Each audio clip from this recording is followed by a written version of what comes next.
Commençant la séance d'aujourd'hui, hein, comme chaque mois, une petite conférence sur Discord sur un sujet qui essaie d'être pratique.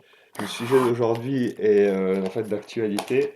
Ça sera pas de la doctrine légitimiste pure et dure, mais en fait, je vais forcément un peu essayer de le replacer dans ce contexte-là. Donc je l'ai nommé voilà, le combat contre le traité de pandémie, ou ce qu'on appelle le traité de pandémie. Pourquoi ce sujet? Tout simplement, alors, c'est- j- parce que, je vais vous expliquer, mais au niveau de l'OMS, il se passe des choses à l'heure actuelle. Et si j'en parle, c'est parce que, euh, enfin, à Providence, disons, j'ai des amis japonais qui m'ont demandé d'intervenir enfin, il y a eu des manifestations au Japon sur ce sujet, donc ils m'ont demandé de participer. Et fil en aiguille, ça continue. Il y avait des manifestations ici au Japon mercredi et jeudi, puis il y en aura une encore la semaine prochaine. Et vous me direz, mais quand j'étais en France là, il y a quelques semaines, personne ne parlait de ce sujet en France. Je pense que c'est du fait des élections européennes et que c'est pour ça que le sujet n'est pas encore vraiment un sujet dans l'actualité politique française, même, je veux dire, même hors du grand courant, enfin même hors des grands journaux, etc. Et je trouve qu'en Suisse et au Japon, il y a des manifestations assez importantes. Je trouve aussi que par hasard, j'ai rencontré certains responsables des mouvements, de ces mouvements de résistance là en Suisse et comiquement avec les Japonais, voilà. Donc bon, ça rappelle les vieux souvenirs. Enfin, il y a des choses assez intéressantes sur comment dire les coutumes politiques japonaises pour faire des manifestations. C'est assez drôle. On se croirait parfois j'avais l'impression d'être parfois dans les mémoires de Jean-Marie Le Pen quand il décrivait les meetings dans les années 50, quoi. Avec des choses assez intéressantes. Mais bon, c'est pas le sujet d'aujourd'hui. Le sujet d'aujourd'hui, c'est ce traité pandémie. Et alors, je vais rapidement faire trois points. Alors, juste représenter rapidement ce que c'est. Ensuite, je vous lirai, puisque ça sera aussi l'occasion de mettre ça dans mon heure, le message que cette catholique suisse qui anime un mouvement qui a résisté contre toutes les lois liberticides pendant le corona en Suisse, euh, en posant des actes, enfin, en faisant les résistances juridiques qu'ils pouvaient faire, en organisant des votations, etc. Elle a envoyé un message donc aux Japonais, je vous le lirai, et je vous expliquerai un tout petit peu ce qui se passe en Suisse, parce que moi en tout cas, je connaissais pas du tout la situation là-bas, et c'est très intéressant, parce qu'on voit vraiment à quel point le problème est mondial. Et dans un troisième temps, j'essaierai de prendre un peu d'auteur et de remettre en perspective cette histoire de traité pandémie avec le combat politique en général et ce qui se passe au niveau mondial à l'heure actuelle en général. Donc, premier point, alors qu'est-ce que c'est que cette histoire de traité pandémie? En fait, donc la semaine prochaine, là, à partir de lundi, il y a l'Assemblée générale de l'OMS qui s'ouvre. Et pendant cette Assemblée générale, il y a deux choses, enfin il y a plusieurs choses qui vont être proposées, mais ça dure à peu près un an et demi en fait que c'est dans les tuyaux, et c'est passé de façon très complètement comme ils font, enfin, comme ça se fait souvent là dans ces institutions internationales, complètement en cachette et par derrière. Donc en gros, le principe, c'est qu'il y a deux choses là, il y a deux choses qui sont en train de se passer. Je vous expliquerai après qu'en fait, il risque de faire marche arrière. Enfin, on verra à la fin de la semaine prochaine, mais enfin, à la limite, c'est pas très important. Mais ce qui est important, c'est qu'est-ce qui se fait. Hein, vous savez, hein, l'OMS, donc c'est l'Organisation mondiale de la santé, qui en fait est un traité international, comme toutes ces institutions supranationales qui se fondent sur des traités internationaux entre pays, mais qui ont une sorte de volonté de passer par-dessus la souveraineté des États. Et en gardant le schéma de souveraineté des États, où c'est les États souverains qui ont décidé eux-mêmes de se délester d'une partie de la souveraineté, mais de petit à petit se comporter comme des futurs ministères ou des futures officines de gouvernement mondial. Et ben là, ce qui se passe pour ce traité pandémie, c'est ça. C'est-à-dire que qu'est-ce que c'est que ce traité pandémie? En fait, c'est pas un traité international au sens strict. C'est un traité qui va être soumis. En fait, c'est un accord international qui va être signé entre les États membres de l'OMS et qui, donc, une fois qu'il sera signé par les États membres de l'OMS, normalement doivent être adoptés par chaque pays, par les parlements ou selon les procédures sous les pays. Et ce traité vise, en fait, en gros, euh, en cas de pandémie, donc pandémie autodéclarée par l'OMS, hein, la définition de la pandémie, c'est quand l'OMS dit qu'il y a une pandémie, c'est qu'il y a une pandémie. En cas de pandémie, que les pays signataires de cet accord, oui, de cet accord, s'engagent à déléguer toute leur politique sanitaire à l'OMS et donc d'obéir aux directives de l'OMS. Donc en gros, pour faire simple, hein, franchement, on peut le dire, c'est comme si l'OMS, en cas de pandémie, devenait en pratique un ministère de la Santé internationale qui passe au-dessus des souverainetés. Euh, la deuxième chose qui est plus discrète, mais en fait plus dangereuse parce que c'est beaucoup plus simple à faire, il y a une réforme du règlement sanitaire international. C'est RSI, en anglais IHR, qui est en fait qui est le règlement de l'OMS qui définit le fonctionnement concret dans les détails et qui en fait est facilement changeable juste dans une assemblée générale comme ça, et juste par les représentants qu'envoient les pays, et qui en fait précise en pratique tout ce que l'OMS fait et peut faire, et ce que les États membres s'engagent à faire en fait. Parce qu'en gros, le traité qui fonde l'OMS, alors je ne sais plus l'année, là, il faudra vérifier, mais enfin ça a été fondé il y a longtemps, c'est très très général et il n'y a rien de précis. Et dans ce traité, dans cette réforme de RSI, ça va vers l'engagement des États aussi en fait, de déléguer leur souveraineté dès qu'il y a en matière sanitaire, de, de, voilà, et sur il y a des choses sur le vaccin aussi. Bon, en fait, en gros, c'est certainement un peu brutal de le lire comme ça, mais bon, au bout d'un moment, il faut quand même dire les choses telles qu'elles sont aussi. Euh, c'est, euh, Ça semble. Alors, à mon avis, ça va pas marcher leur truc, hein, parce que c'est vraiment trop gros. Mais on sait hein, que le financement de l'AMS, c'est Bill et Melinda Gates essentiellement, etc., etc. Bon, enfin, on a vraiment l'impression que on prend on prend les enseignements de pourquoi le Covid n'a pas fonctionné dans leur idée, donc de mettre en place un système, enfin des restrictions de liberté assez durables et au niveau planétaire. Bon, finalement, ça n'a pas fonctionné tout à fait comme il semble que c'était prévu.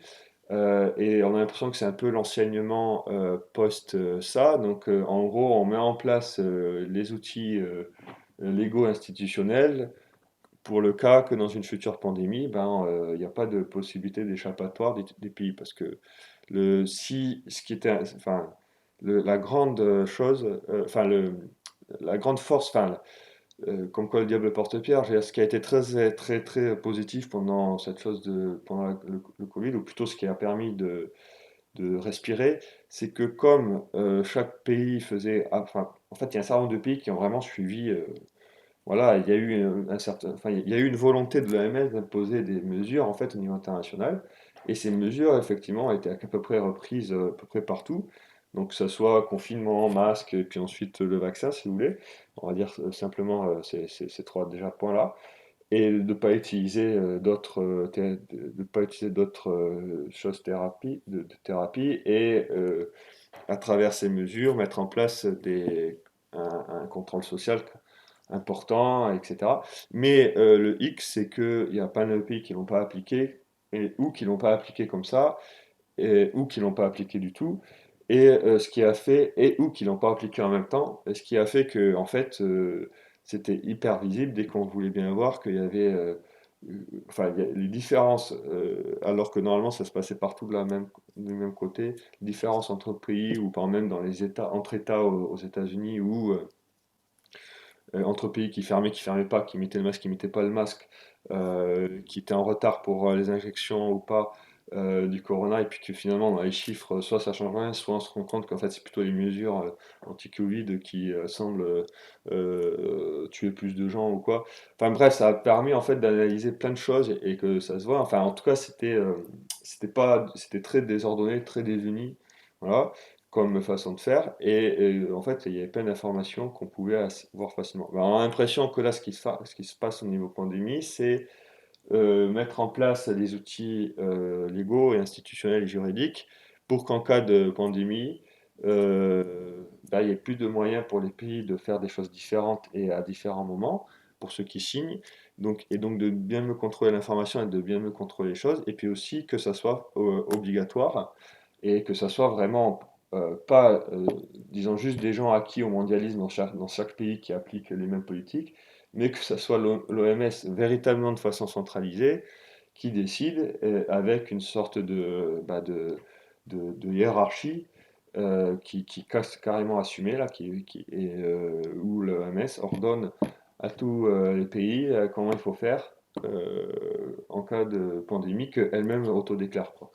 Donc, franchement, quand on le voit comme ça, enfin, quand on regarde sur le papier, ça semble évident que ça se veut une étape, enfin, une sorte de ministère international de la santé, quoi, et une sorte d'étape pour aider à une unification du monde, euh, en utilisant le prétexte sanitaire, là, en l'occurrence, pour mettre en place une plus grande centralisation des façons de faire, des moyens, et puis même de la chose hiérarchique, voilà.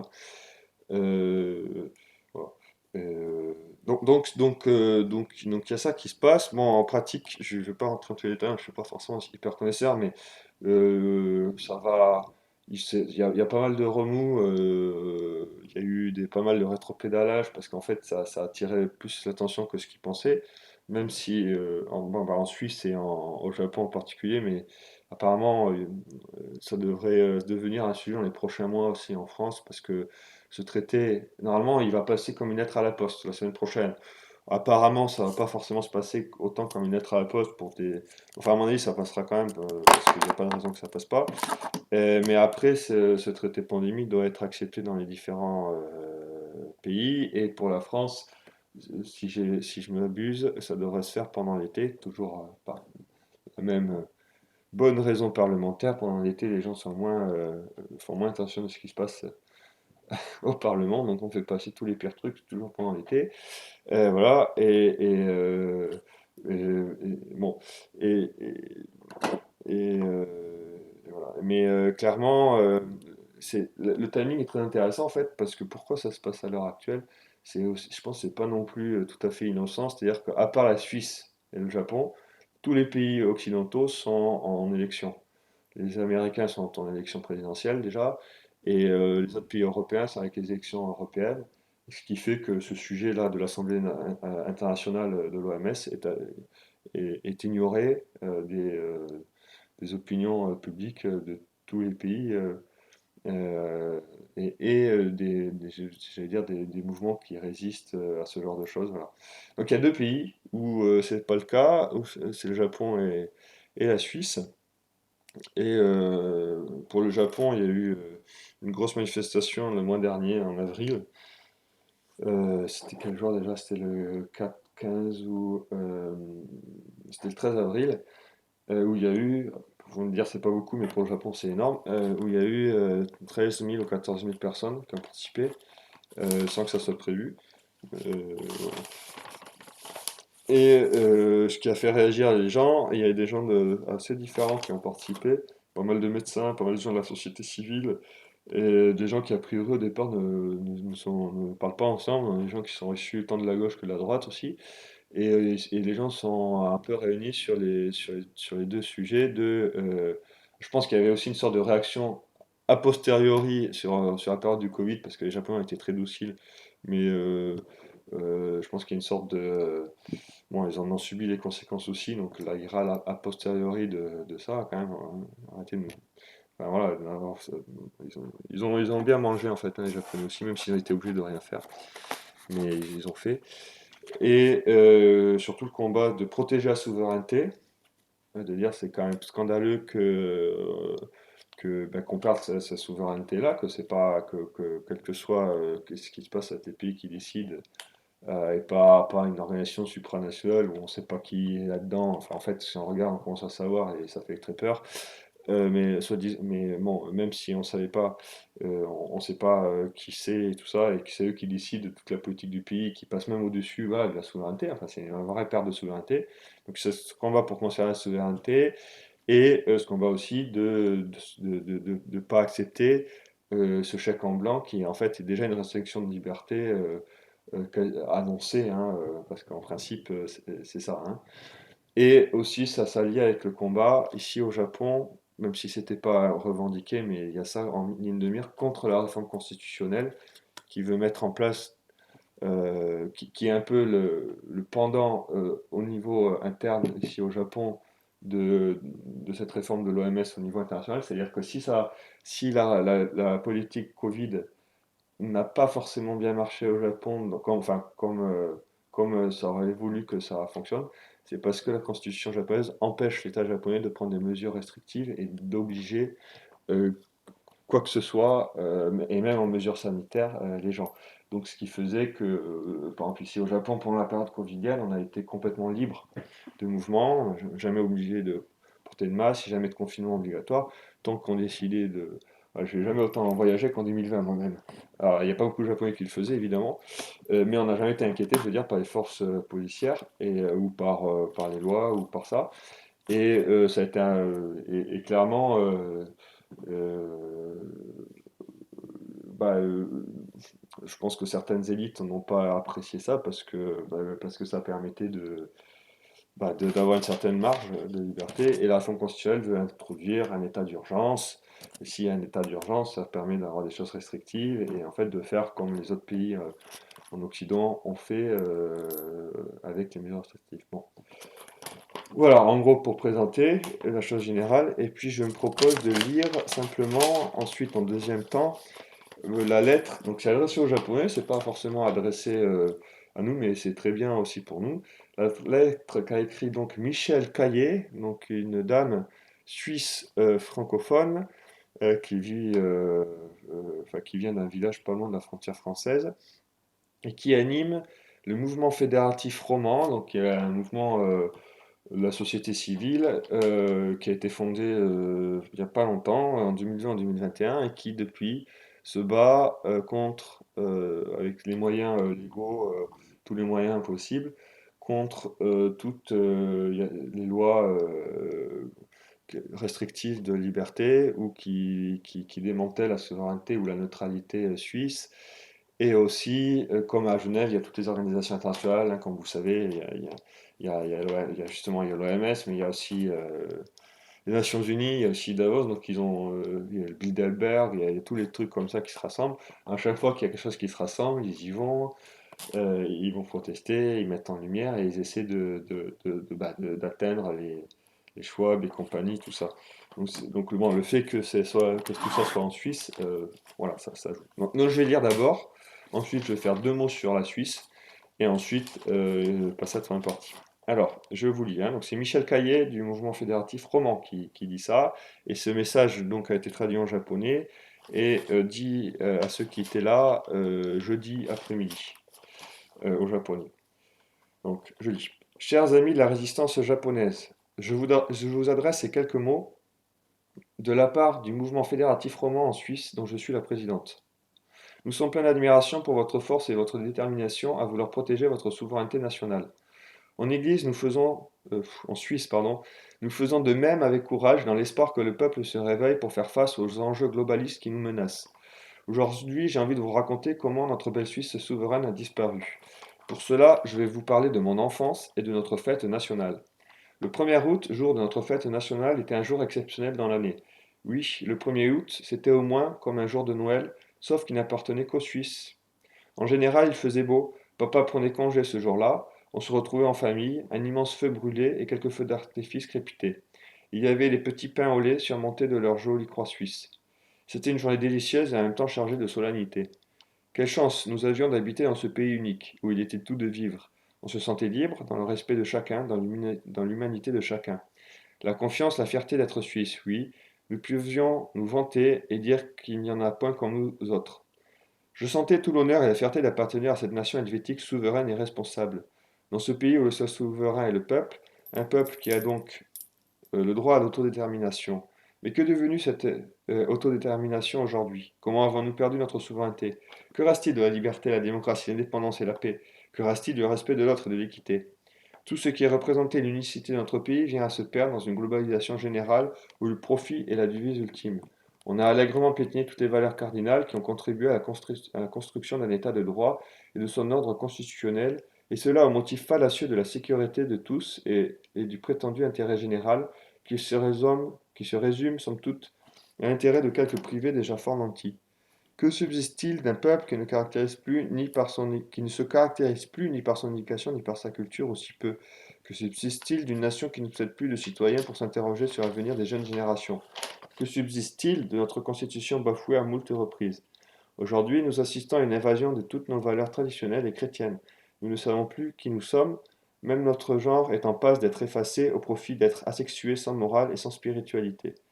J'ai mal à ma Suisse, toute la joie, la fierté et l'honneur d'appartenir à ce beau pays et de le représenter hors de nos frontières se sont envolés. Alors, il n'y a plus rien qui fait battre mon cœur d'enfant patriote. Mais comment cela a-t-il bien pu nous arriver? Comment avons-nous pu ainsi sombrer dans ce monde où nous risquons d'être remplacés par des robots? Comment n'avons-nous rien vu venir? Gare à notre souveraineté, elle nous échappe et nous en sommes les premiers responsables. La nation suisse n'est que le reflet des individus qui la composent. Cela est valable pour toutes les nations qui connaissent la mondialisation et le Japon ne fait pas exception. Nous nous sommes délestés de notre souveraineté par paresse, confort, par désir de ne plus porter aucune responsabilité. Nous voici maintenant surpris et démunis face à cette machine globaliste qui avance inéluctablement contre nous peuples qui avons perdu la foi. Car je vous le dis, ce n'est pas une crise politique que nous traversons. Il n'y a donc pas de solution politique à nos problèmes. C'est une crise spirituelle de grande ampleur, et la seule réponse, l'unique solution, ne peut être que spirituelle. C'est l'affrontement de Dieu et du diable. Cet affrontement dans le monde de l'invisible est présent en chacun de nous. Reprenons notre souveraineté d'abord personnelle, spirituelle, puis celle de nos nations. La souveraineté d'un pays n'est que la somme de toutes les souverainetés de ses citoyens. Aujourd'hui, c'est chacun et tous ensemble que nous devons régner sur nos vies personnelles et sur la vie de nos pays. Ensemble unis, nous veillons souverains chez nous. Cher ami du Japon, le courage, c'est le cœur en action. C'est un acte de foi. Alors affichons notre foi. Merci. Voilà, ça c'est la lecture. J'attire votre attention sur la fin en particulier, et ce qui va me permettre de passer au troisième point, c'est-à-dire que le combat pour cette souveraineté, je ne vais pas rentrer dans la question sur ce que c'est, tout ça, parce qu'il y aurait pas mal de choses à dire sur la souveraineté, mais qu'en fait,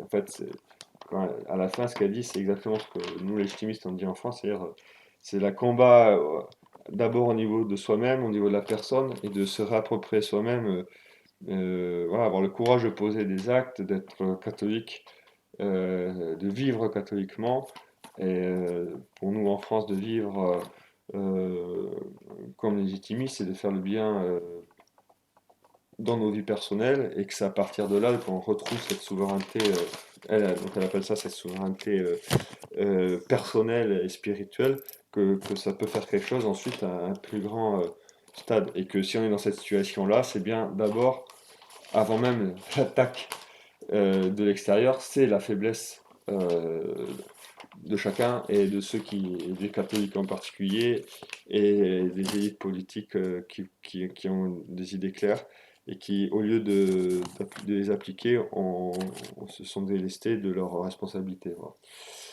Et ce que je voulais préciser, c'est qu'en fait, quand j'avais dit ce que j'ai rencontré donc au Japon, c'est de façon très providentielle, j'ai rencontré cette dame au Japon, on a pas mal discuté, très intéressant.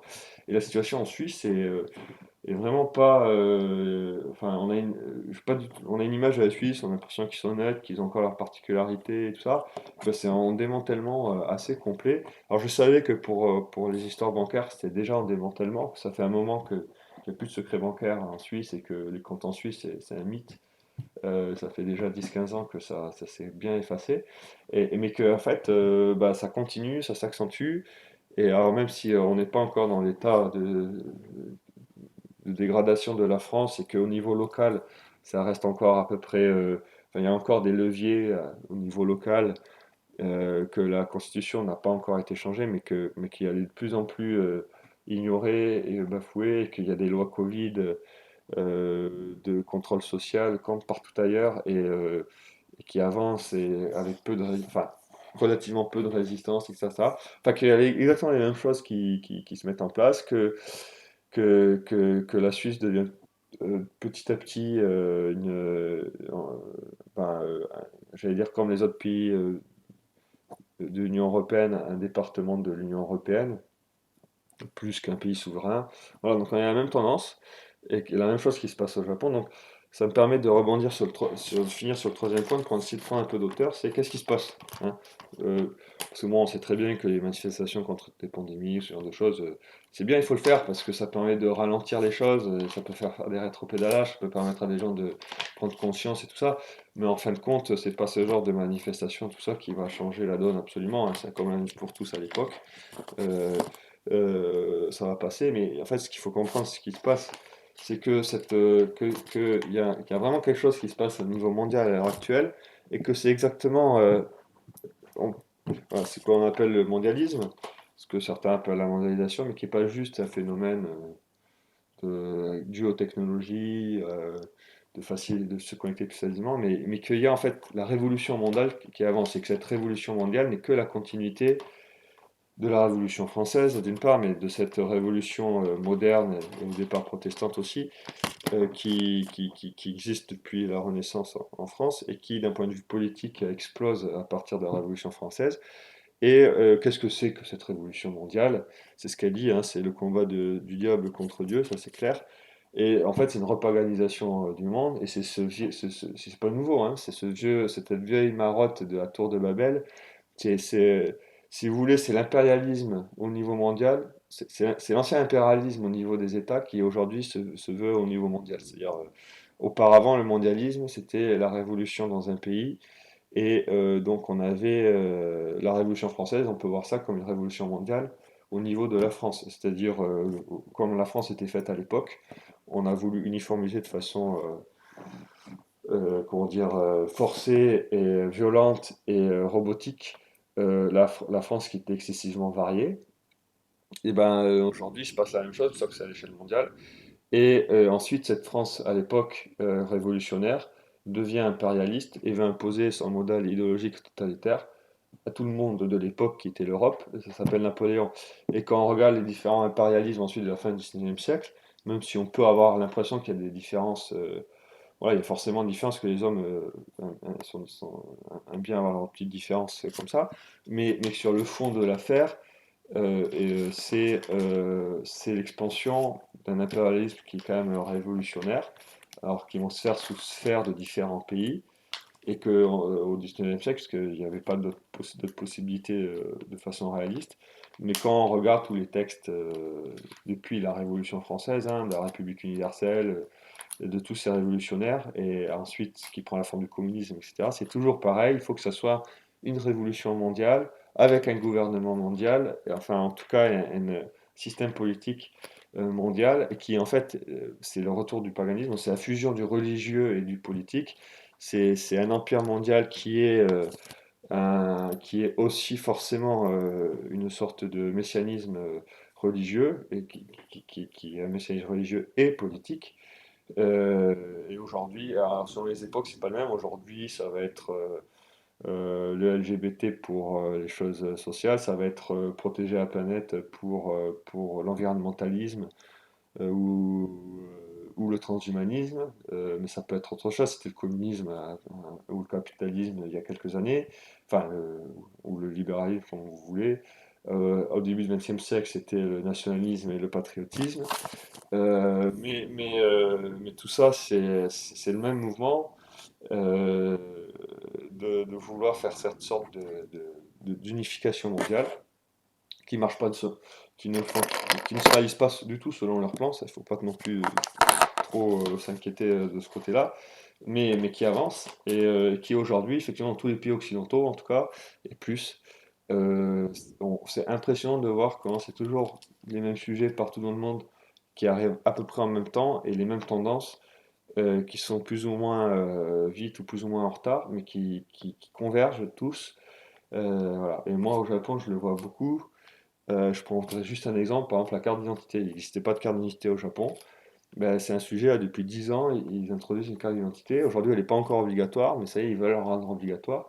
Et on a l'impression que c'est un rattrapage de cette tendance générale d'uniformisation et donc d'un empire politique international et révolutionnaire, et qui, par définition, comme l'unité ne se fonde pas sur la foi, elle ne peut se fonder que sur une uniformisation extérieure, et donc aussi en forçant les gens, puisque la seule façon d'avoir une unité, si elle n'est pas spirituelle, en forçant les gens, et en particulier aujourd'hui, la technique qui est la plus utilisée, c'est le contrôle social et la fabrique du consentement, habituer les gens à toujours consentir plus à des choses qu'il ne faudrait pas consentir au départ et en fait à rendre les gens bien dociles.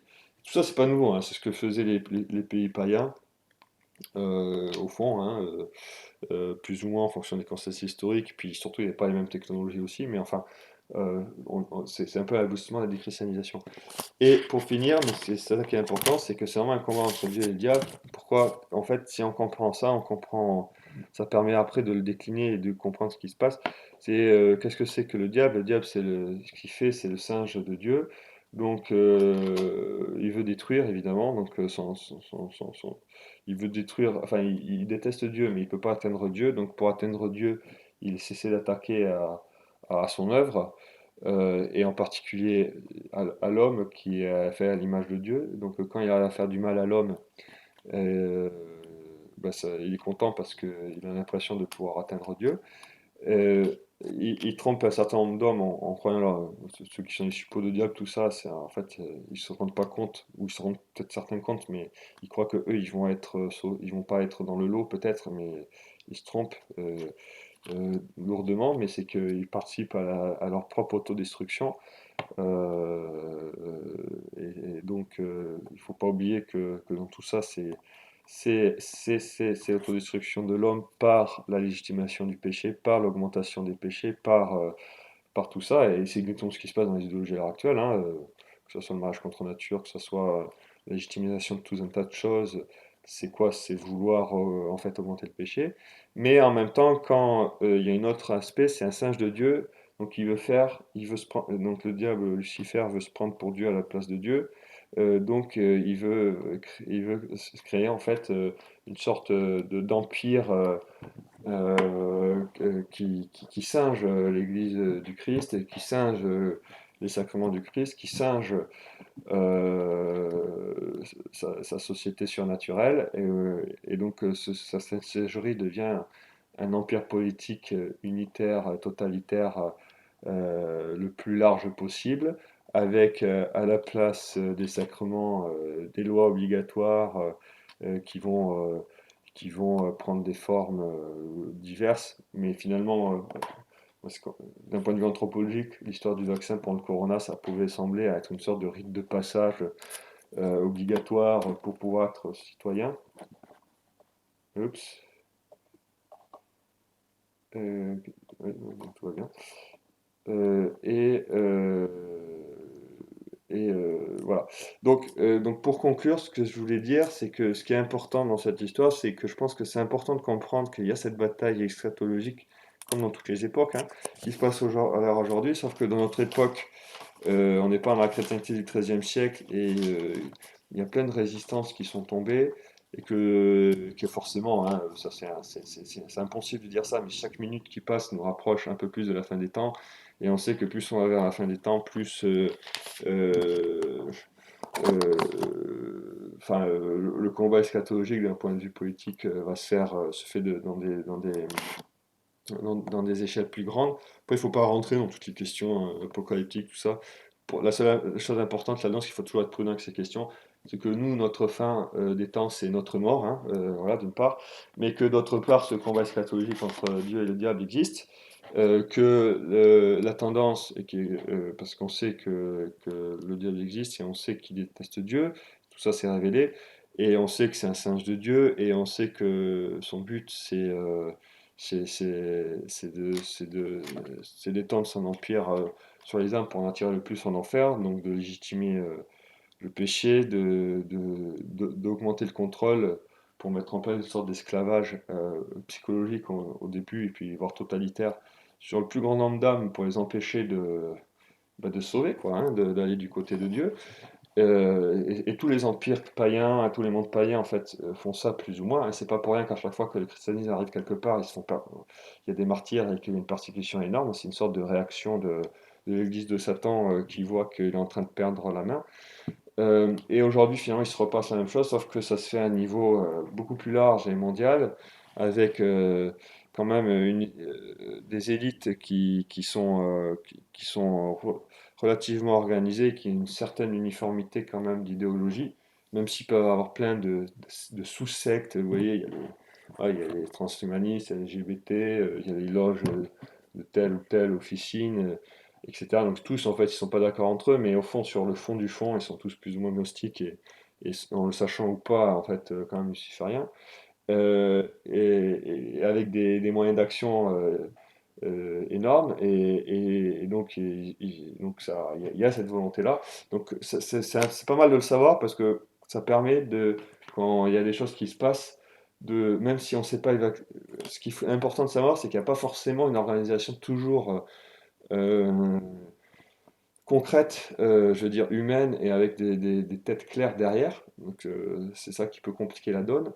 Mais en tout cas, quand on voit certaines choses qui passent, on peut en tout cas quand même juger relativement facilement si tel ou tel mouvement, comme par exemple là, le traité de pandémie, ça va dans le sens de l'Église de Satan ou pas.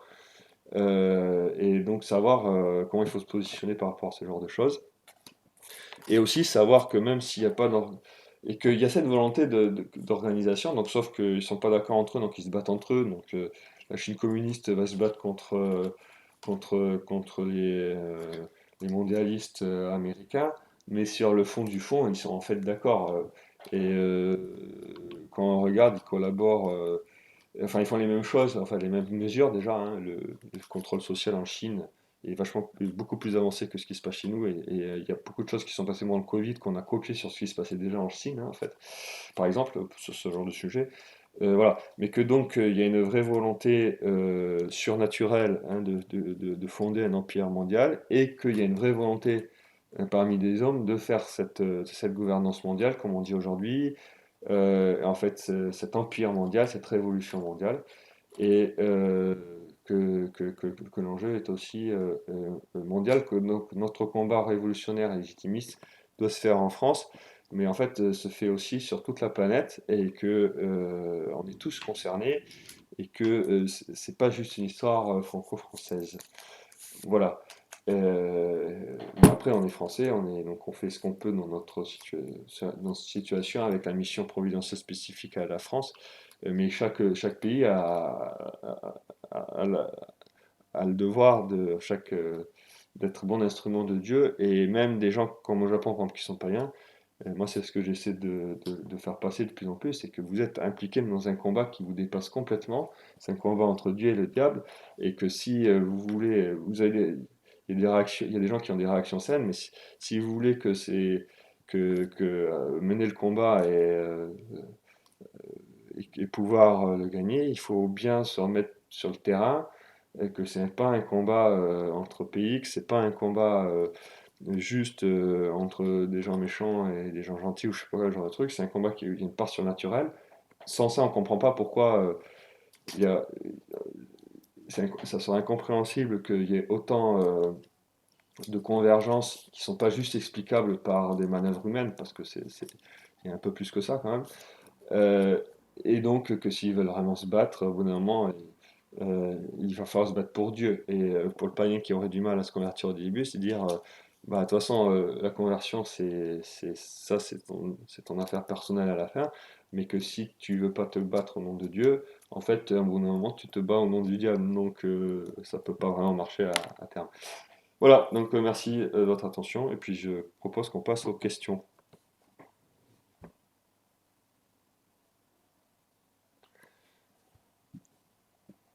si vous avez des questions. Quelles soient. Merci beaucoup, Paul, c'était très clair et très intéressant. Moi, j'ai juste une question naïve et bisounours. Ouais, Si j'aime tu bien penses les sur le questions sujet naïves et en particulier, bisounours. sur le sujet du contrôle social et de la gouvernance mondiale, est-ce que, de ton point de vue, nos dirigeants se disent entre eux, alors hors présence de journalistes, peut-être en loge ou je ne sais où, est-ce qu'ils se disent vraiment rendons-les dociles, rendons-les moins libres? Ou est-ce que c'est un processus par lequel les acteurs malfaisants assument consciemment de faire le mal? Il y a plein de gens alors, qui sont mal avisés, mais qui, le gouvernement mondial, irait dans le sens du bien de l'humanité. Ah oui, alors je pense qu'il y a il y a tout, il y a tout en fait. Je pense que clairement, et ça il faut pas se voiler la face parce que enfin, je veux dire au bout d'un moment il faut arrêter de croire que les gens sont bêtes aussi et ils sont pas bêtes. Donc clairement il y a des gens qui ont le problème c'est qui? Voilà, c'est parce que comme ça fonctionne en secret, c'est pas forcément évident. Et c'est pas forcément évident de savoir à quel point ils sont engagés là-dedans. Souvent, on peut dire peut-être que les gens qui sont publics, c'est pas forcément eux les plus dangereux au départ, mais même si. Enfin, clairement, il y a des gens qui ont une volonté malfaisante de faire des choses et qui posent des jalons, qui réfléchissent, qui font des complots pour faire avancer leur agenda. Ça, c'est sûr, en fait. Il suffit de faire. Et c'est pas nouveau, hein, quand on regarde l'histoire, quand on regarde par exemple le début de la Révolution et le noyautage des élections pour les États généraux du tiers-ordre, voilà, oui, c'est ça, pour les députés, pour l'élection des députés aux États généraux, ce noyautage, c'est un complot au sens pur du terme, hein, c'est une conjuration de gens qui se connaissent et qui décident de noyauter une élection pour envoyer des gens qui ont tous les mêmes idées là-bas pour pouvoir faire avancer la souveraineté nationale. Donc c'était le Parti national, c'était les nationalistes à l'époque, où tous y pensaient de la même façon, une nation qui n'était pas celle de la France, qui était la nation révolutionnaire, pour faire écrire une constitution. Et là, il y a une vraie conjuration. Et c'est clair, quand il y a la séparation de l'Église et de l'État en France, toutes ces lois-là, c'est pareil, hein, ça se fait de façon, il y a un agenda. Et ce qui est terrible, c'est que, en fait, quand on n'arrive pas, par exemple, le système démocratique, c'est ça, c'est-à-dire qu'il y a l'agenda pour de faire passer, moi je le divorce à l'époque, puis si c'est pas le divorce, après, ça sera le Pax, et puis ensuite c'est le mariage pour tous. Enfin, le mariage, enfin, le pseudo-mariage, je sais pas comment on va appeler ça, euh, le non-mariage, euh, parce qu'il y a une volonté destructeur de la société là-dedans, derrière, après, ils sont intelligents, donc ils s'adaptent à la réalité, ils sont aussi réalistes, en fait. Donc, quand ils voient que ça marche pas, ils font un pas en arrière pour faire trois pas en avant. Après, il y a plein de techniques comme ça. La démocratie, c'est l'idéal, puisque, en fait, il suffit de s'acharner à demander, au bout d'un moment, ça passe. Parce qu'un non aujourd'hui, c'est surtout un oui potentiel demain. La question n'est pas de savoir si c'est juste ou si c'est faux, enfin si c'est vrai, si c'est faux, si c'est juste, si c'est injuste, si c'est bon, si c'est mal. La seule question, c'est si à un moment donné, il y a quelqu'un qui dit oui. Donc en demandant de façon récurrente, on arrive à faire passer les choses. Quand on se rend compte que le vent tourne, ben, on se débrouille pour faire quand même passer les choses. Et là, c'est tous les histoires des réactions populistes aujourd'hui, c'est-à-dire qui, malheureusement, dans l'opposition, ont aussi des tendances révolutionnaires, hein. Mais ça, c'est un autre problème. Mais ben, quand le vent tourne, ben, on se débrouille pour faire passer des choses, ben, par exemple dans les instances internationales qui ensuite descendent. Aujourd'hui, toutes les lois en France ne sont plus décidées au niveau français, on peut dire, soit au niveau des loges, mais ces loges qui sont internationales, qui sont déjà des internationales cachées, mais finalement l'internationale communiste ou les Jacobins au moment de la Révolution, ce sont des loges maçonnes qui sont publiques, quoi, si vous voulez, et qui cachent pas du tout leur jeu, qui disent clairement ce qu'ils veulent faire. Il suffit de prendre des discours. Alors évidemment, c'est toujours sous prétexte d'un bien. Voilà. Après que dans le tas, il y en a, ça c'est le cœur de ceux qui, je pense, parce qu'il y en a, hein, quand on regarde ce qui se passe aux États-Unis, tout ça, il y a des vrais lucifériens. Et aux États-Unis, il y a des trucs de fou, hein. Il y a des églises de Satan et tout ça qui sont officielles, qui sont légales et qui se cachent à peine, quoi, T'inquiète. hein. Avec des avortoirs officiels et où ils disent que les avortements servent pour faire leur rituel, quoi. Alors, il faut chercher ça. C'est jamais très plaisir de regarder ça, hein, mais bon, c'est des réalités, ils s'en cachent même pas. Enfin, quand on commence à construire des statues de Baphomet devant la Maison Blanche, oui, oui, tout va bien, quoi. Il faut pas être fou, hein. L'homme change pas, hein, donc l'homme ne peut pas ne pas avoir de religion. Donc quand il y a un vide, ça se remplit. Et la religion, par définition, doit être publique au bout d'un moment. Donc là, on est au stade où, dans certains endroits du monde, et en particulier à certains endroits des États-Unis, la religion luciférienne devient publique et se fait admettre dans le monde public par des personnages publics et donc commence à se faire officialiser, quoi.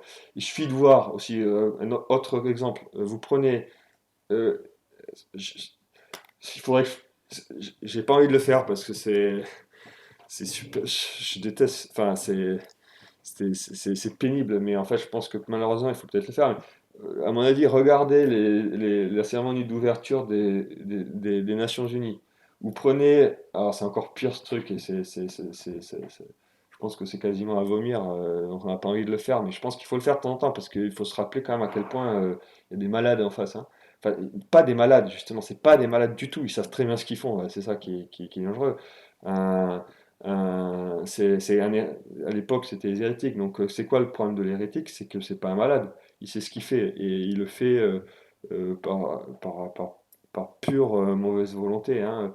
C'est le tyran, enfin, c'est pas le tyran, mais je veux dire, on peut persévérer dans le bien comme on peut persévérer dans le mal. Et ces gens-là existent. Il faut pas croire qu'ils n'existent pas. Ça serait une sorte d'insulte faite euh, à ce que, aux hommes de croire que on est suffisamment bête pour qu'il n'y en ait pas qui puissent s'enferrer euh, du côté du diable, hein, et le faire de façon volontaire. Donc je veux dire, regardez la cérémonie des ouvertures des JO, regardez à mon avis l'Eurovision, ce genre de choses.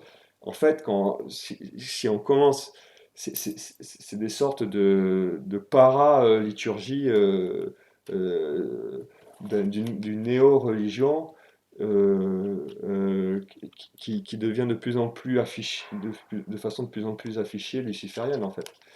Et quand on regarde, juste. Alors, ce qui est intéressant, c'est que, comme c'est trop dégoûtant quand même, en fait, même les médias généraux ne le montrent pas trop, d'une part, et puis d'autre part, les pires choses, et c'est un réflexe salutaire parce que c'est insupportable, les pires choses, on a tendance à s'en détourner aussi, en particulier ce qui a atteint l'enfance et toutes ces histoires qui peuvent être scabreuses parce que ça nous dégoûte trop, et puis on se dit. Enfin, ça peut avoir un côté désespérant, quoi, dans le sens. Voilà. Mais il faut pas sous-estimer, ces gens-là existent, ils sont très puissants, ils sont très réalistes, ils savent ce qu'ils font. euh, et en revanche, il faut aussi bien comprendre qu'ils sont pas du tout puissants. Et là, c'est la grosse erreur de tous les gens qui sont dit, enfin, alors, comment dire, enfin, tous les trucs de complotisme et machin, souvent ils voient des choses très vraies, mais il y a souvent deux choses où ça devient faux. C'est le croire, prendre à la lettre, parce qu'en fait, dans l'histoire des 2 derniers siècles, que ce soit les révolutionnaires, toutes les révolutions publiques ou tous les maçons plus cachés, ils veulent faire croire qu'ils sont tout puissants, que tout ce qui se passe est prévu, qu'ils avaient tout prévu. Ah, ils ont un plan, ils font des complots tout le temps, tout le temps, tout le temps, mais rien ne se passe comme leur plan, hein. La Révolution française, c'est la révolution qui déraille qui marche pas du tout comme ils voulaient dans le plan initial, alors qui fait tout le mal qu'elle arrive à faire, mais il y a la contre-révolution, ils ont failli perdre la main plein de fois, en fait ils ont perdu la main, c'est pareil pendant le Covid. Donc ça marche pas leur plan. Mais c'est pas parce que leur plan marche pas qu'il n'y a pas de plan. Donc il faut savoir qu'il y a un plan, il faut savoir qu'il y a des gens qui essaient de le faire, qui l'adaptent, qui l'ajustent. Donc c'est pas c'est des gens qui sont aussi dans l'action et quand j'allais dire comme nous, mais de l'autre côté. Donc ils sont pas. Alors il y a des vrais gens purement idéologiques et c'est là où après le diable s'autodétruit aussi de temps en temps, c'est que quand c'est le mystère du mal, c'est-à-dire qu'au bout d'un moment, les types qui sont les pires, enfin on a l'impression quand même que des gens comme Bill Gates ou ce genre de gens, enfin lui j'en sais rien, je ne connais pas personnellement, mais je n'ai pas suivi ses discours et tout ça, mais enfin on a l'impression qu'à un moment donné dans l'histoire du Covid, ils passent un cap où en gros ça a aussi ça a assombri leur intelligence et là ils font n'importe quoi, ils poussent à fond la destruction autant qu'ils peuvent dans dans les moyens qu'ils ont parce que ça devient quasiment un enjeu vital pour eux quoi, parce que sinon ils n'arrivent plus à exister. Ça fait penser un peu à la terreur sous la France où là ils deviennent une course en avant dans la destruction, quitte à s'autodétruire soi-même. Et puis, et donc pendant la terreur en France, ils sont tous, ils s'entretuent tous les uns les autres, quoi. Et ou voir dans un autre contexte un Voltaire à la fin de sa vie qui plus il arrive près de la mort, plus il devient haineux. euh, enfin oui, c'est ça, haineux, amer. Mais ce qui est logique en fait, hein, puisque ces gens-là, plus ils se rapprochent de la mort, plus premièrement les plaisirs du monde ils n'arrivent plus à, ça n'arrive plus à-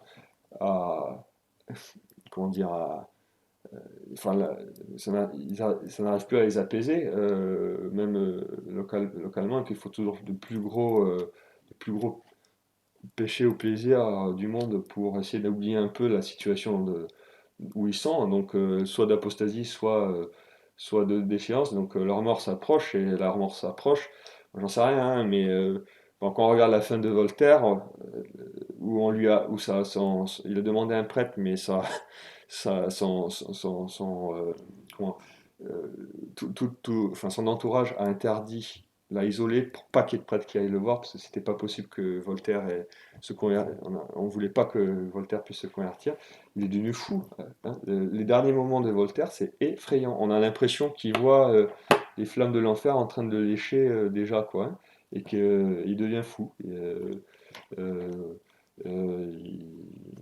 c'est Marion Sigaud qui décrit ces derniers moments. Enfin, à la fin, il mange son pot de chambre, quoi, hein. Enfin, il devient littéralement là fou sur la fin. Bon, et on a l'impression il y a parfois un moment où certains passent ce cap-là, et que c'est dans ces moments-là où, en général, c'est toujours pareil, quand la révolution a l'impression qu'elle gagne, elle essaie de pousser son avantage, et là, elle devient folle un peu, et ça devient tellement violent qu'il y a une réaction en face qui se passe, et que ça met un chose d'arrêt. Mais pour répondre à la question, il y a de tout. C'est-à-dire c'est certain qu'il y a des gens euh, qui ont vraiment très mauvaise volonté. Il faut quand même prier pour eux et tout ça, c'est pas la question, mais et qui ont des plans et qui le font depuis longtemps, qui sont pas forcément unis entre eux, hein. C'est pour ça qu'il y a plein de mouvements et c'est complexe. La réalité, hein, c'est pas parce qu'ils ont le même but qu'ils ont forcément tout à fait les mêmes moyens pour y arriver, etc. Mais bon, pour les pires, ça existe aussi, hein, il faut pas se voiler la face. Les contrats avec le démon et ce genre de choses, ça existe.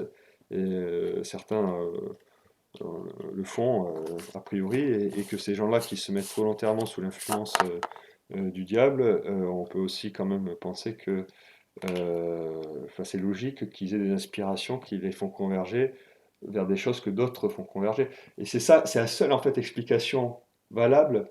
Et c'est là où ça peut être une autre limite de certains composites qui ne sont pas chrétiens et qui n'arrivent pas à comprendre ce qui se passe, donc qui essaient d'y voir une cause d'organisation humaine derrière ça. Mais en fait, c'est pas la seule explication possible qu'il y ait des gens qui a priori n'ont rien à voir, et même quand on arrive à savoir un peu ce qui se passe derrière, qui n'ont aussi pas grand-chose à voir dans les sociétés secrètes, disons, qui convergent dans certaines choses, en particulier dans l'idéologie ou dans la destruction de la famille, dans la destruction des sociétés, ou dans certaines mesures beaucoup plus concrètes comme, je sais pas moi, le contrôle social ou des trucs comme ça. On peut pas. La seule explication rationnelle, mais ça il faut avoir la foi pour la poser, c'est qu'il y ait des influences surnaturelles qui indiquent au moins des sortes de directions. Et puis après, il y a toute la masse de gens qui sont complètement dans l'idée, qui sont acquis, mais sans le savoir, de bonne volonté à l'idéologie révolutionnaire, sous toutes ses formes, que ce soit le gnosticisme, le libéralisme, tout ce que vous voulez, et qui font, même sans qu'on leur demande, tranquillement toute la politique révolutionnaire en fait.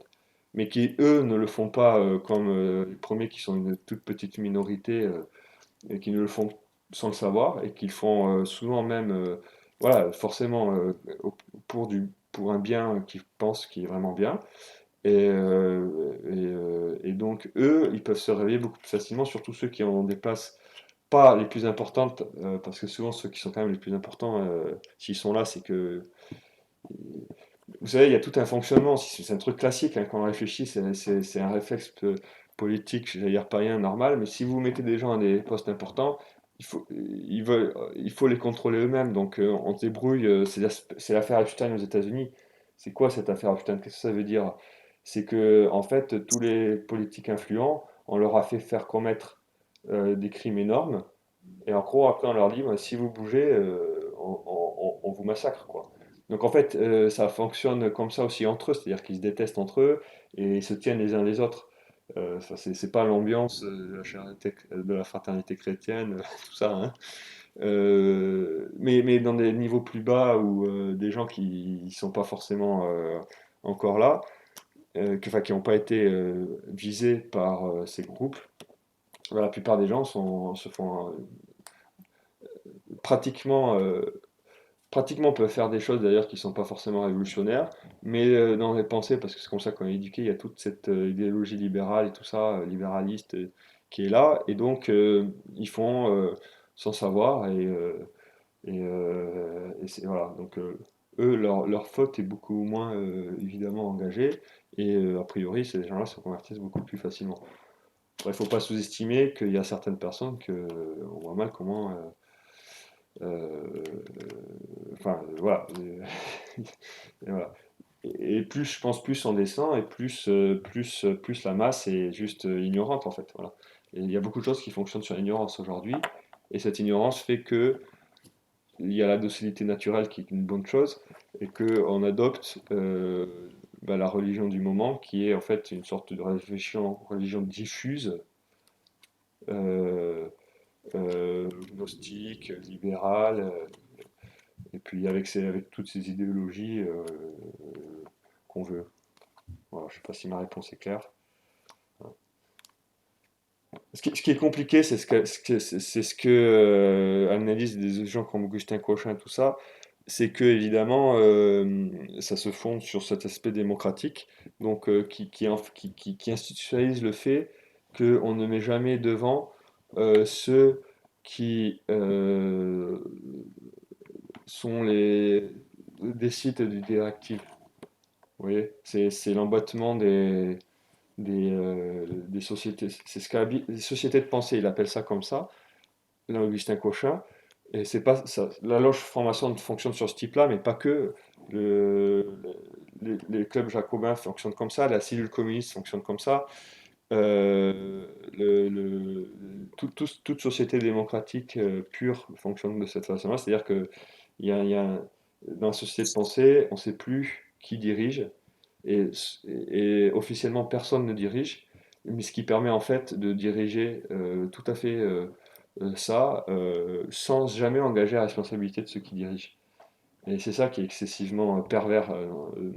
Et c'est en fait la démocratie moderne, c'est la version laïque, enfin non, oui, c'est ça, la version générale de ça, qui fait que, que, que, qu'on dissout la responsabilité parce qu'on nie l'autorité et que ceux qui sont vraiment décideurs ne s'exposent pas devant. Voilà.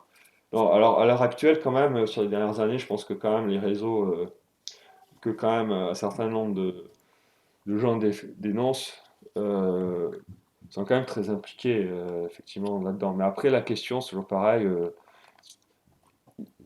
Avoir été très impliqué il y a 60 ans, par exemple pour certaines familles qui perpétuent certaines traditions très révolutionnaires, euh, voilà. Il ne faut pas sous-estimer cette histoire de tradition familiale aussi dans certains endroits, parce que la tradition et les techniques de tradition euh, permettent de véhiculer aussi pas que du bien, hein, donc ça peut exister des familles qui ont des traditions révolutionnaires, hein, c'est pas impossible. Donc voilà. Mais Mm. après, c'est me dire est-ce que Rothschild, machin bidule, à quel point ils sont. Moi, j'en sais rien, j'étudie pas assez ces questions. Et au fond, faut juste savoir que ça existe, il faut pas être naïf. Mais ce qui est important, c'est surtout le combat contre. Parce que si le diable gagne, c'est bien que en face, c'est faible, en fait. Et en même temps, ce qui est assez rassurant, c'est qu'on voit qu'il gagne pas, en fait. Et que le diable même porte pierre. Et que dès qu'il commence à gagner, c'est sa perte en fait qui s'accomplit et que ça va dans le bon sens. Mais le Corona, ça a été une vraie grâce d'un point de vue. Enfin, je sais pas, je sais pas pour vous, mais enfin, il y a le nombre de conversions explose, les chapelles sont beaucoup plus remplies qu'avant. On sent très bien qu'il y a un changement d'atmosphère, même si chez des gens qui sont encore éloignés de la foi, qui sentent c'est plus du tout, enfin, qui sont beaucoup moins dans l'idéologie qu'avant en fait, etc., etc., etc. Voilà. Voilà, je sais pas si c'était une réponse, mais s'il y a la suite de la question, une autre question, n'hésite pas, Stéphanie. Beaucoup, Paul. Moi, je pense que j'ai mal entendu. J'ai eu l'impression que tu parlais du financement de l'OMS. Tu en as dit quelque chose ou pas? Ou est-ce que j'ai À un mal moment donné, entendu? oui, j'en ai dit une toute petite chose. Ça, c'est public, hein, il suffit de regarder sur le site de l'OMS. C'est ce gros avantage des choses Internet. Il y a quand même plein de choses qui sont publiques. Le financement de l'OMS, donc normalement c'est les États membres. Alors là, j'ai pas le chiffre actuel, mais en gros, il y a le premier financier de l'OMS, c'est Bill Gates, et puis derrière, c'est la fondation Bill et Melinda Gates, à hauteur de 20 ou 30%, enfin un truc de fou quoi.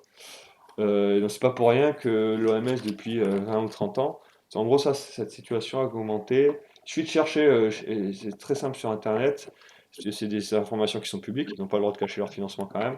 Donc, il faut juste, c'est toujours pareil, hein, il faut juste savoir analyser, donc c'est pas, il faut repérer. Alors ce qui est intéressant sur ça, c'est que c'est assez facile, c'est qu'il investit en son nom propre, et puis avec la fondation qui porte son nom aussi. Donc là, c'est assez facilement identifiable. Mais souvent, il suffit de regarder aussi pour les actionnariats des entreprises et tout ça. Franchement, c'est assez impressionnant en fait, hein, quand on commence à recouper. C'est pas grand monde hein, qui est derrière tout ça. Il faut savoir juste, enfin, c'est le principe des sociétés écrans, hein. C'est que il faut derrière le nom inscrit, pour l'OMS c'est simple, il n'y a même pas besoin de faire ce travail, mais quand on va chercher d'autres choses, parfois il peut y avoir des informations, des sociétés écrans, il faut savoir remonter à ceux qui dirigent ces sociétés écrans, et en fait on se rend compte que par plusieurs canaux, en fait, on a l'impression quand on regarde que c'est très diversifié, puis en fait, quand on creuse, on se rend compte que ceux qui peuvent décider et qui ont un pouvoir de vote qui permettent d'emporter la décision, c'est pas grand monde en fait, et que c'est souvent les mêmes. Mais oui, pour l'OMS, le financement, et c'est quand même une anomalie assez incroyable, et c'est incroyable aussi que c'est pas posé de problème en fait. Ça montre à quel point on est quand même avancé dans la révolution mondiale, hein. C'est que ils n'hésitent même pas à faire ce genre de truc. Je pense que faire ça dans les années 50, ça aurait quand même, ça aurait pas été possible. Enfin, que le financement principal est un financement privé, et que le moment où, quand vous regardez historiquement que ça commence, c'est le moment où l'OMS va soutenir de façon hyper active la vaccination sur toute la planète et va commencer à changer le... Parce qu'il y a toute une histoire, quand on regarde l'histoire de l'OMS, c'est incroyable. Là, dans les 20 dernières années, il y a un moment en fait où, où ça devient noyauté, hein, on peut dire par les forces révolutionnaires, et où ils changent petit à petit, ils vont changer la définition de pandémie. Enfin, en gros, pour que ce qui se passe en 2020 soit possible. Et puis, si vous regardez, et ça c'est juste des faits en fait, hein, si vous regardez ce qui se passe en 2020 et ce qui s'est passé au niveau France quand il y a eu la grippe A, bon, c'était, je sais plus en quelle année c'était en 2003 ou 4 ou enfin par là. Quand nous, moi j'étais petit, c'était en troisième. Bah, il y a plein de choses où on sent que que c'est une tentative ratée de ce qui en 2020 réussit pas mal. Donc d'utiliser, c'est pas la question de la réalité ou pas de l'épidémie, mais c'est d'utiliser une épidémie qui est là pour un objectif politique qui n'a rien à voir avec une question sanitaire. Sauf qu'en 2000, pour la grippe A, ça n'a absolument pas fonctionné. Personne ne s'est vacciné, tout ça. Mais quand on regarde, ce qui est intéressant, c'est qu'il y a les mêmes matraquages publics. Il y a les États, enfin, il y a l'État français qui va acheter plein de vaccins. Il y a les mêmes tentatives d'affoler son monde, tout ça, sauf que ça prend pas. À l'époque, ça prend pas du tout. Il n'y avait pas de, voilà. Voilà. Mais oui, pour le financement, et c'est pour ça que c'est important, je pense, parce que c'est pas compliqué, mais de faire des petites recherches par soi-même, parce qu'il y a plein de choses qui sont publiques. Donc regardez le financement de l'OMS, c'est quelque chose d'intéressant. Après, il y a aussi une autre chose intéressante, c'est que vous prenez... alors, ça s'appelle comment déjà? Enfin, il y a plein d'associations, comment ils appellent les Young Leaders, par exemple. Vous prenez les French American Young Leaders, je ne sais c'est quoi. Et en fait, c'est une sorte d'associations plus ou moins informelles mais qui sont publics, donc on peut savoir, soi-disant d'amitié par exemple franco-américaine, mais il y en existe plein comme ça, il y a américo-japonaise, américo tout ce que vous voulez, puis il y a aussi franco-chinoise, tout ça. Et ces gens-là, en fait, repèrent des jeunes potentiels, et quand vous regardez les noms à l'intérieur, c'est tous les noms de ceux qui sont les dirigeants aujourd'hui qui ont été repérés il y a 15, 20, 25 ans, 30 ans, à la sortie de l'école, parce qu'on on voit bien que tous, bonne nuit Hugo, hein, tous ne sont pas forcément aujourd'hui, n'ont pas tous réussi, mais on sent qu'il y a des repérages potentiels pour dès le moment où les gens sont malléables, donc à des années de 20 ans, de les capter dans une sorte de réseau et de petit à petit les enferrer là-dedans. Et ça marche comme ça, hein, petit à petit. Euh, et ce genre de choses, c'est des informations qui sont complètement publiques. Oups, pardon. Euh, attendez. Attends, une seconde. Oh, c'est quoi ça? On ne dit pas comme ça.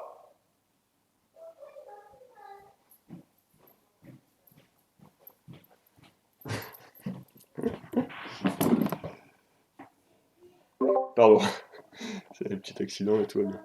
Voilà. Mais je vous envoie, si vous voulez, les liens de ça. Et le plus important pour ce genre de sujet, c'est de vérifier par soi-même, parce qu'en fait, c'est public et ça permet de réaliser que si on veut chercher l'information, on l'a. Et la seule question, c'est toujours pareil, une fois qu'on a l'information, c'est la conclusion, quoi. Donc il faut faire attention quand on fait la conclusion, mais bon, quand même, ce genre de fait, il faut les savoir parce que c'est des réalités, quoi. Et puis, quand on travaille un peu dans le. C'est un autre sujet, mais bon, ça ressemble un peu quand même. Je sais pas, la façon dont fonctionnent les entreprises actionnariales à l'heure actuelle, on sait très bien que c'est tout un enchevêtrement d'investissements qui sont de moins en moins personnels avec de plus en plus de sociétés qui sont en fait des holdings, des choses comme ça, donc qui sont en fait des sociétés écrans. Et tout ça, c'est des montages financiers pour des objectifs, soit de prise de contrôle de l'entreprise, soit pour s'échapper du fisc, pour... voilà, il y a plein de buts, mais c'est pas fait au hasard. Et ben, comme ça, c'est pas fait au hasard, il faut pas croire que ces associations qui repèrent les jeunes potentiels, c'est fait au hasard. Ou que les financements de l'OMS, c'est fait au hasard. Celui qui paie, surtout dans des institutions qui sont censées être un peu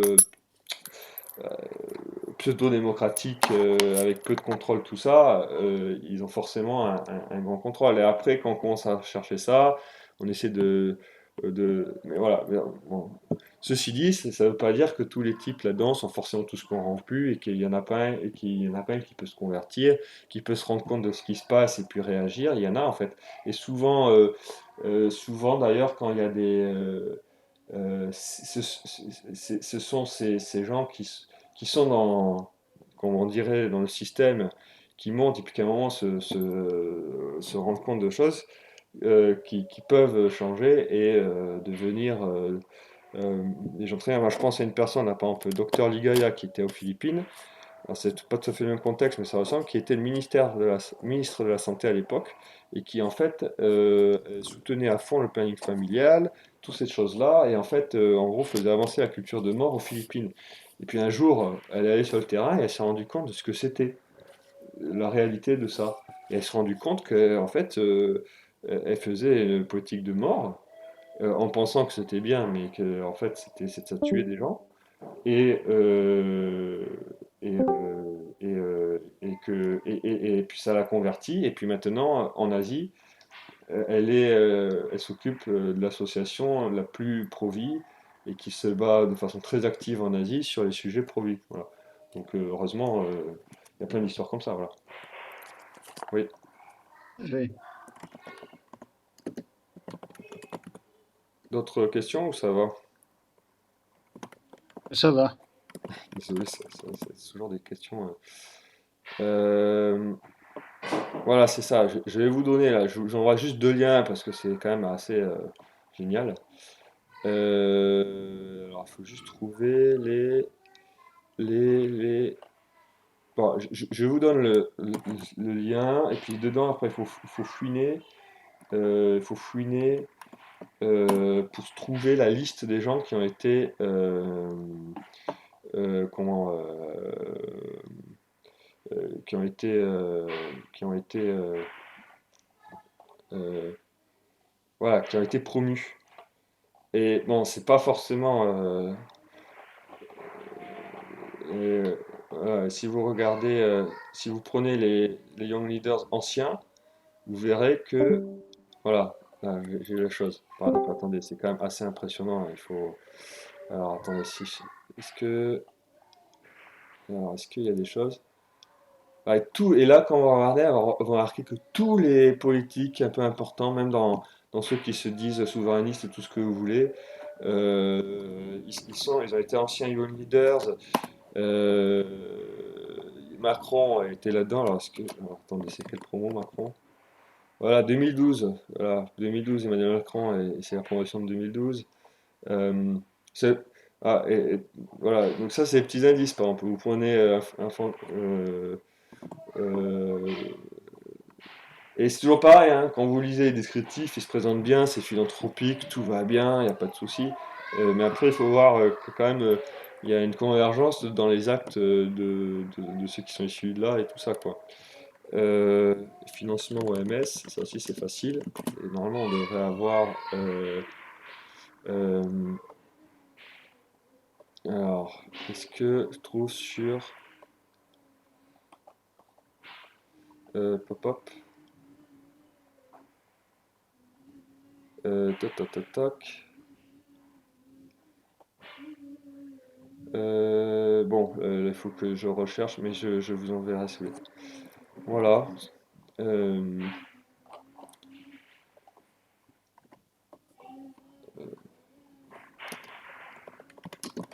euh, Fondation OMS.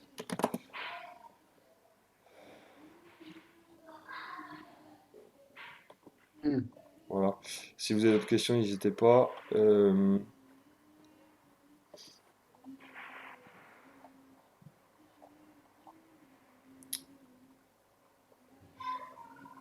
non, c'est bon. Bon, mais je vous enverrai le lien pour l'histoire du financement. Euh, Il faut pas sous-estimer l'intelligence des gens, hein. En fait, peut-être finir par ça, c'est, vous voyez, l'ambiance euh, Bisounours, en fait, c'est un outil. Alors, c'est plutôt la faiblesse, je pense, de notre côté au départ, et le libéralisme catholique. Mais c'est du pain béni pour tous ces révolutionnaires, parce que c'est en gros faire croire que bah, c'est ça, y a pas, que les gens sont bêtes, ne réfléchissent pas, sont toujours de bonne foi, et qu'il n'y a pas des voleurs et des menteurs. Ça existe, ces gens-là. Il y a des voleurs, il y a des menteurs. C'est pas pour rien qu'il y a des lois contre ça, enfin, qu'il y a des lois qui interdisent le vol et qui interdisent le mensonge, et que parfois et qu'il y a des voleurs vraiment et des assassins et tout ça qui existent. Je veux dire, c'est pour le pénal, mais bah,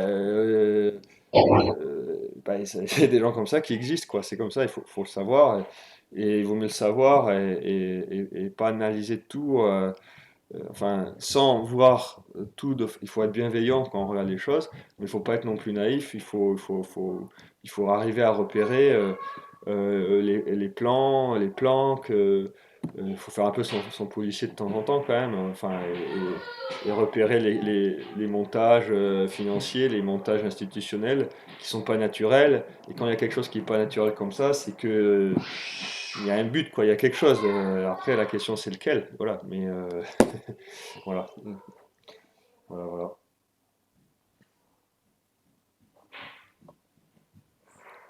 Est-ce bon? On s'arrête sur ça ou...